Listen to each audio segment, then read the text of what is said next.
this is the, it's going to be our countertop. Make it look thicker, but that should look good.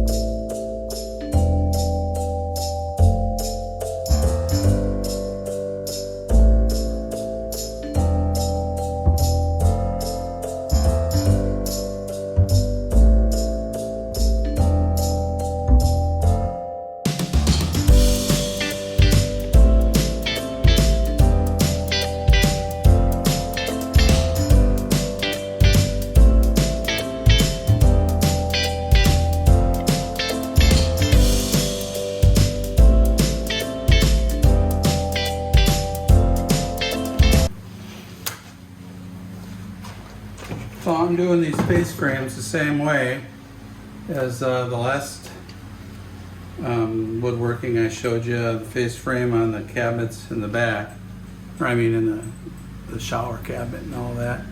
You can see this dowel jig here, clamp her on, line up the lines and drill a hole.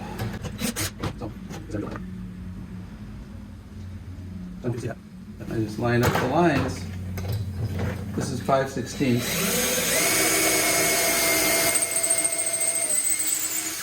And the wood is 3/4. So that's it. That was actually my last hole, but I thought I'd show you because it's this is what it is here. These are going to be some pretty big wide drawers. I'll probably put dividers in the drawers, but I don't feel like I want to split the drawers. I mean, maybe the top two I'll split and then the bottom one will be, she wants a big drawer for pans and stuff, so maybe that's what I'll do. I'll split, you know, here's one here, and then a deep, big, wide one, and then these top two could be split.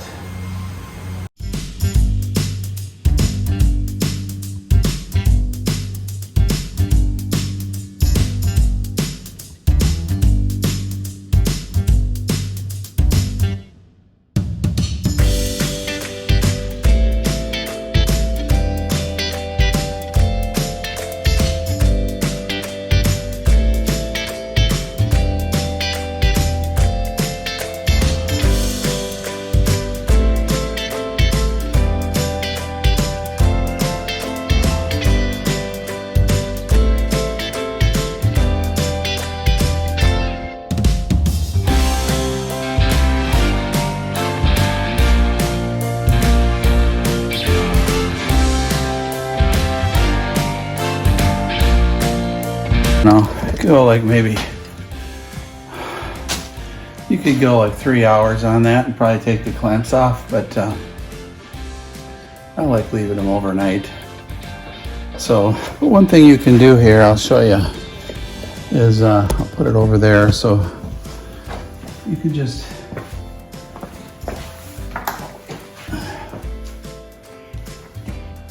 you need to lift the whole thing up.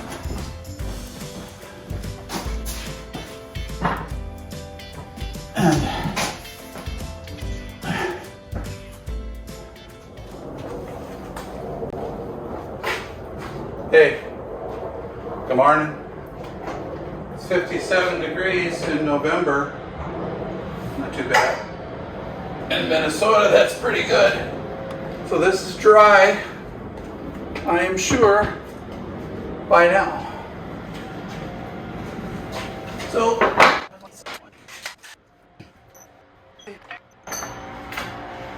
there we go. A little bit of sanding and we're good to go. So, woohoo!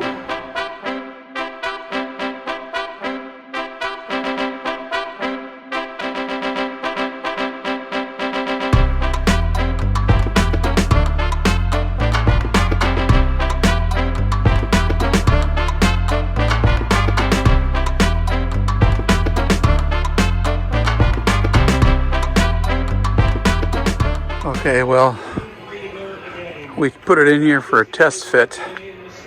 You can see, I don't know if I like that hanging over the edge. I think what I'll do is build another little box there for shoes. But it's kind of cool. You can see how the whole aisle is going to work out here. And boy, my piece of tape was perfect there, isn't it? Closet or shower door fits just fine. A lot of junk in the bottom. But, you know, sink and water heater are going in this compartment here. And then over on this other side, a bunch of drawers. It'd be like this, you know. Be like that drawer. See, that comes out all the way still. I think we're good. Sweet. I'm pretty happy how this worked out. And put a finish on this cabinet and make some drawers and doors and I'm tired. So we're getting down to gluing some of the trim pieces on this cabinet so that we can finish sanding it. I can't really... These I screwed in from the underside, these guys. And so I just pre-drilled the screw holes and screwed it in from the underside. These here, there's really no way that I can do that with them. Okay, this is way off there.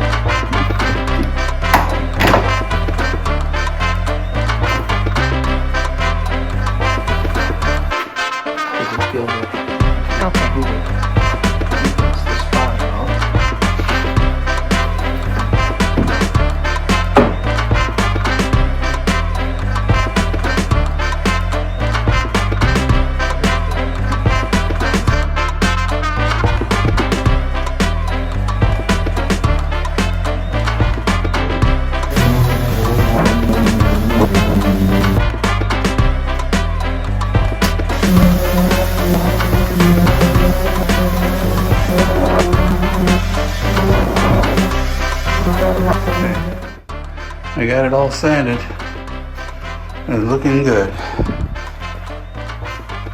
you can kind of see what we got going here. Maybe a little walk around, that's about it. We got all of our supplies here. Some Varathane Super Glaze. We got just kind of a fairly cheap brush. A couple of mixing bowls. Scrapers. Got some tack claws and a clean bucket for mixing. And then we made ourselves a kind of a boat here on the plastic so that this super glaze, 75 coats in one. It's what you see on bar tops. And that stuff drips. And so this is a catch that drips. So we went ahead and we got this stain. Now you notice this is a different color than the pickling we did on the rest of our woodwork in the van. This will give it a little contrast. Now this color is a combination of two stains. So first I went over it with this. It's called red oak. And then second, I went over with this, which is red mahogany. And this is a pretty dark stain. You can see from the lip of the can there that it's pretty dark. And this is pretty light. So what the darker stuff does is it just brings out these dark areas in the, in the grain, and it really brought some depth to it. So I'm pretty happy with how it looks for the stain. So we're going to go ahead and hit it with some Varathane, which I forgot to bring down here. We're going to do some coats of Varathane so that when we do hit it with the super glaze, we're just going to use, you know, regular polyurethane on it, and we're going to seal all this so that the super glaze isn't the first coat, because what happens is that stuff bubbles, and if it's the first coat, it's really going to bubble. And if there's any imperfections and there's a couple coats of polyurethane underneath that, it'll just be better. If we need to sand, we won't sand through the stain. So let's get started. Okay. Okay, so I'm just tack clothing it off here now. I did the other side already. Probably do it again. I'm gonna varnish this side of it, then we're gonna flip it, then varnish the other side.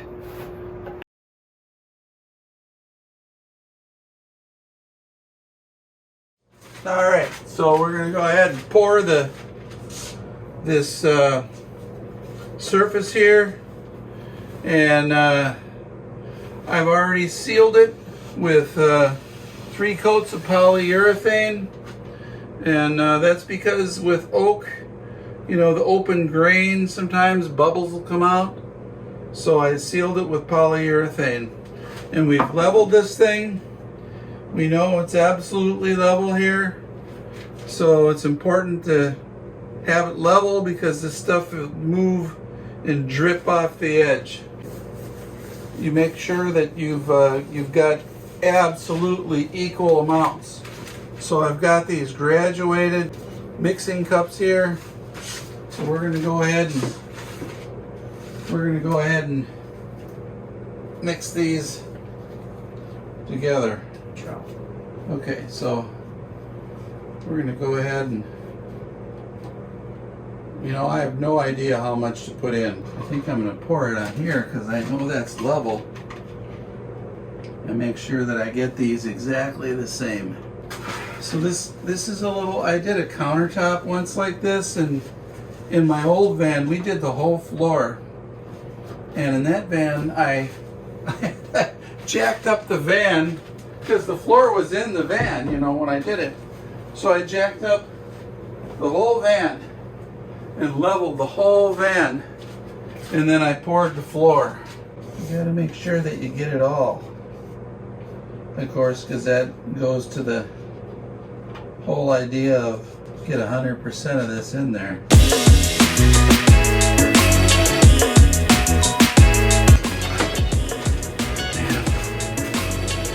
What do you think? It says work from one end to the other.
Cut, and we are ready to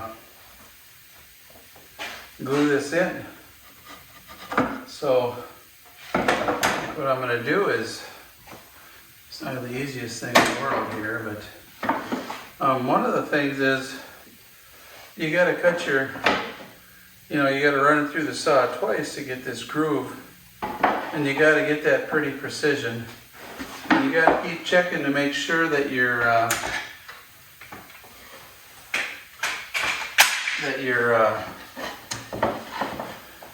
square when you do this piece here. So if you're using a circular saw, good luck.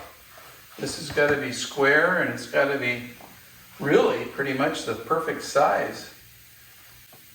The first piece was 1/4 inch and it fit perfectly. I made this groove for that piece. Then I went and I screwed up. Went through a whole 4x4 sheet of plywood and I cut all these wrong. So now, then I found a bunch of plywood around and a bunch of these smaller pieces around, and I made some. And then I realized just like a 32nd of an inch under the 1/4 of an inch. So now these don't fit in so perfectly firm, but it's still gonna work. So some people leave those floating in there. I don't want any rattles, so I'm not gonna leave these floating. I'm just gonna put a little bit of glue in there. So I'm using 1-inch nails. This is 1/2-inch plywood. Gotta have plenty of paper towels on hand, folks. Just drift on there. See, stain will not take in a spot that's been dripped upon.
So, putting on these drawer slides, I've measured from the top to get these two positions here.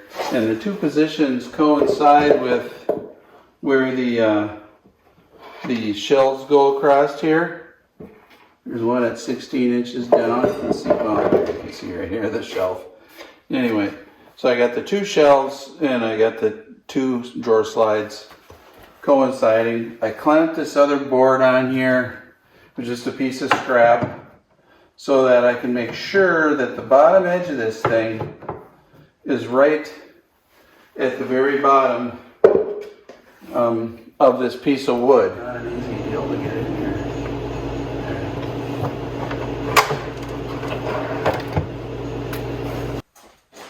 And let's hope it works.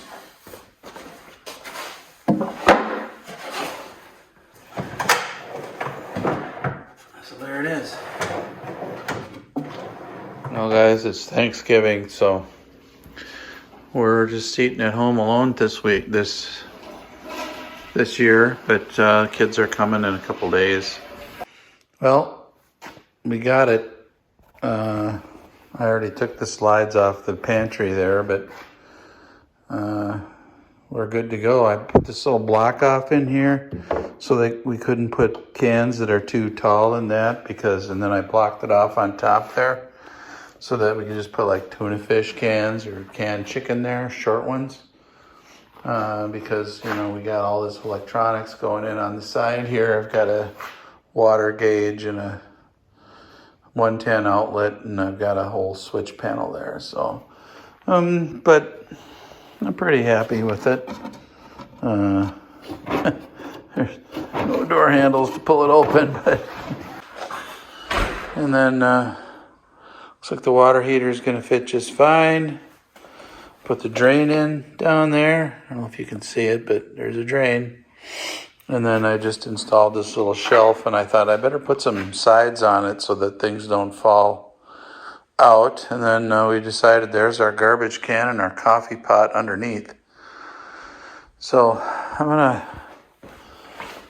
start to put a finish on this tomorrow, and will be done.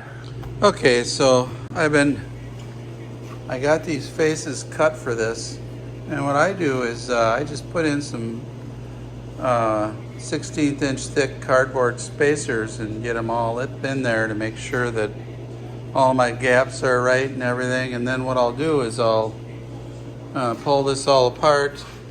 I will drill some oversized holes out here, and you know, like maybe 1/4 inch holes, and then I'll put this all back together with the cardboard, and then I'll mark the holes and screw on the faces to the drawers so I got them in the right spot.